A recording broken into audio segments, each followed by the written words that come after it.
Hi, this is Chris Ruvo with ASI's Counselor Magazine, and I'm here today with the chairman of ASI and a true promo icon, Mr. Norman Cohn. Norman, thank you for being with us today. Glad to be doing this. All right, and we're going to talk a little bit today because it's the 65th anniversary of Counselor. And as part of that, we thought it would be interesting to get Norman's reflections on not just Counselor, but also the promotional products industry and how it's evolved over the last, what would it be, 6-7 decades, right? Right. Well, I actually started as a distributor. You started as a I distributor. worked summers. I was in, senior in high school before I went to college. I went to college at a school called Iowa State Teachers College when I was there. It's now called University of Northern Iowa. Sometimes we make the Sweet 16 basketball, Right. but that's beside the point. And the first year, when I was a senior in high school, I went around to local business people selling food gifts. And the reason that I got into that business at all was that my uncles had a waste material, scrap metal, new equipment business. And I walked in one day when I was a junior in high school, and they had a huge pile of Smucker preserved boxes. And I said to them, "What are you doing with this?" And they said, "We're giving them out as gifts." So on the way home, I told my father, I said, "Look, we're in the grocery business. We buy from Smuckers a lot more than my uncles would buy because we have stores." So I said, "Why don't we sell those?" So I wrote Smucker Factory in Ohio, and they wrote back and said, "Thanks for writing. We appreciate your grocery store business, but we can't sell you gifts because a company in Iowa City, Iowa, called Bankers Advertising, still in business today, our exclusive distributor." I was curious, what did a company, Bankers Advertising in Iowa City, do that got them in the preserve business? And I found out that they sold logo products, logo merchandise. So as I learned more about them, I discovered this industry. So tell me, do you have memories of Counselor from the early days, things that you liked about the publication that stood out for you, or things that you tried to do with it? Well, compared to the Counselor today, at the best you could say it was modest. And of course, they didn't have professional writers, no disrespect, as we have today. They just had people that graduated college and knew how to write an article, but not necessarily exciting or worthwhile. And they had very little advertising. So they're very thin magazines, not particularly exciting or interesting, but it was a magazine as good as, probably better than, the only other competitive magazine, which again was published by an independent publisher in California. Do you have a favorite Counselor cover? Is there one that stands out for you over the years?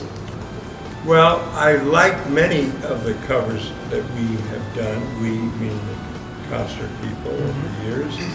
As I tell people who ask what my responsibility is, I go around and say thank you to both suppliers and distributors. Tim Andrews, our president and CEO, runs the business, and we have a lot of great people.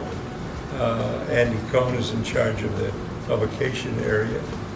So we've had a lot of great covers. I have to be honest and say there isn't a cover that I was so excited about that my memory would say, wow. Okay. I think there will be some in the future, but at this moment I can't honestly tell you one that I loved to the point of all that. Well, maybe the 65th anniversary issue will be the one. I'm hopeful. I'm very hopeful. Have you ever written for Counselor? Yes, I used to do a column in early days, mostly on travel and restaurants.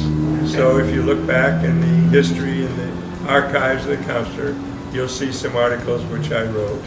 I wasn't a particularly good writer, but I had interesting experiences, I thought, and so they needed editorial to fill up between the ads, and so they would run every couple of months an article that I would write, usually about traveling or about entertainment or eating. What's most different today compared to the industry when you started? How has the industry evolved, I guess is another way to put it? When we came into the industry, there were less than 3,000 distributors.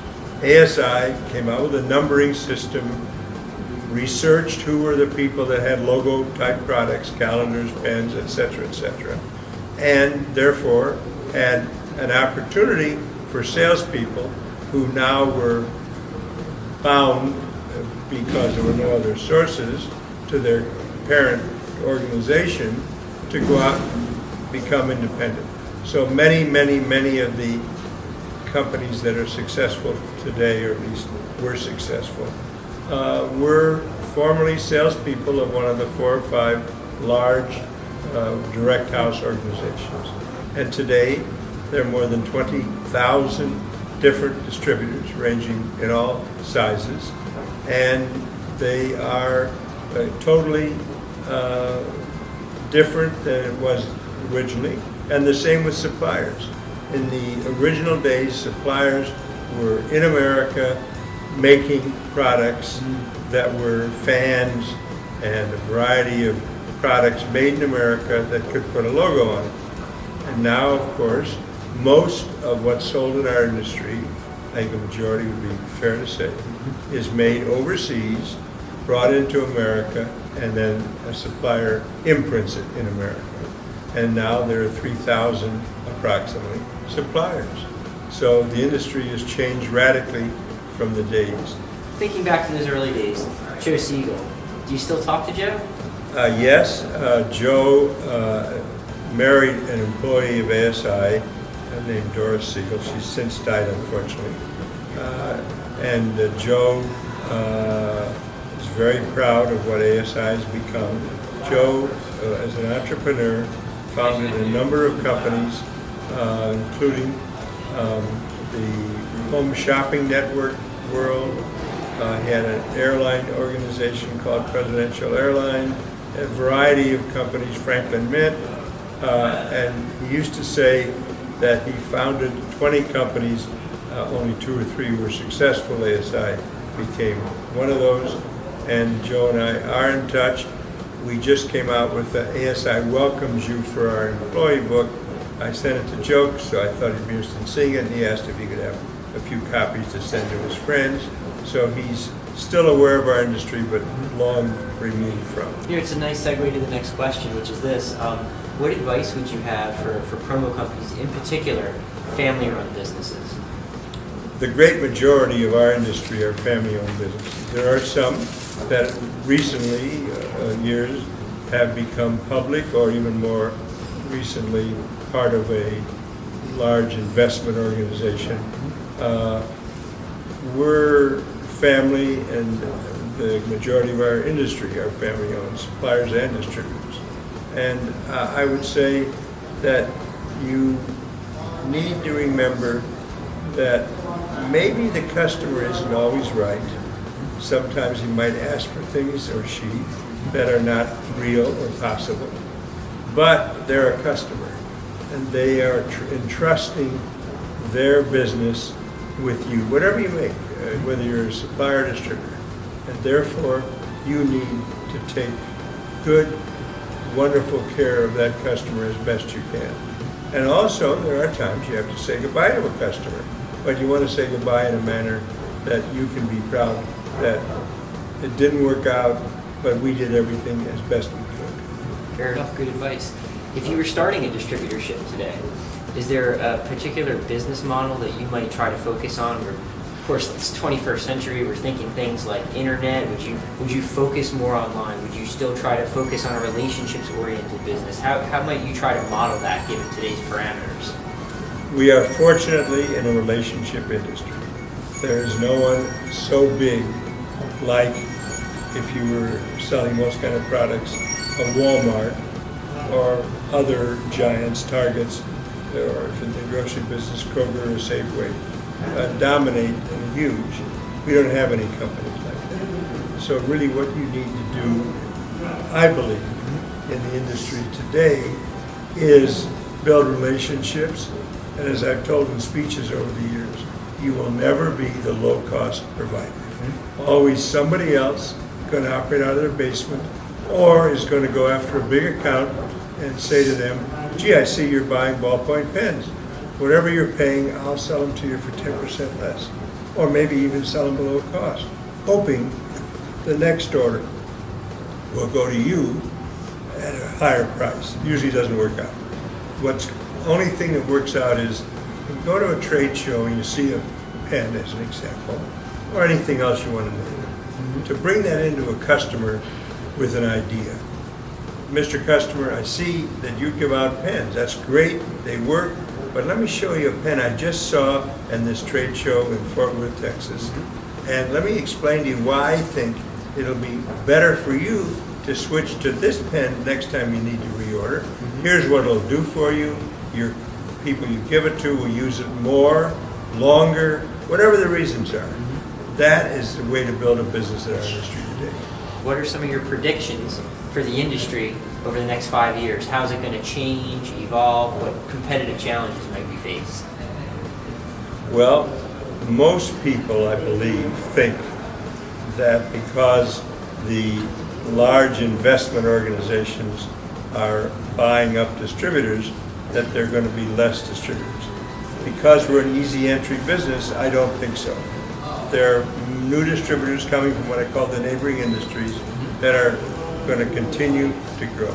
So even though there are over 20,000 distributors today, I think 5 years, 10 years from now, there'll still be over 20,000. And yes, there will be a few distributors that are very, very, very large by our industry standards. Now, suppliers, a few have been acquired, but not many, by a major investment organization. And some have merged with each other to get bigger. In the old days, a supplier had a single kind of item, ballpoint pens or hats or whatever they were doing with a single kind of item. Today, a number of suppliers have a huge number of different items, and that I'm sure is going to continue. However, the good news, in my opinion, is every year you walk the trade show and you see products that you didn't see a year before. And some of the products I find hard to understand, or how can this be something worthwhile? But many of them succeed, not all. So I think that's also going to be the future. And I think that as a percentage of advertising, our industry is going to represent a greater percent than it has currently.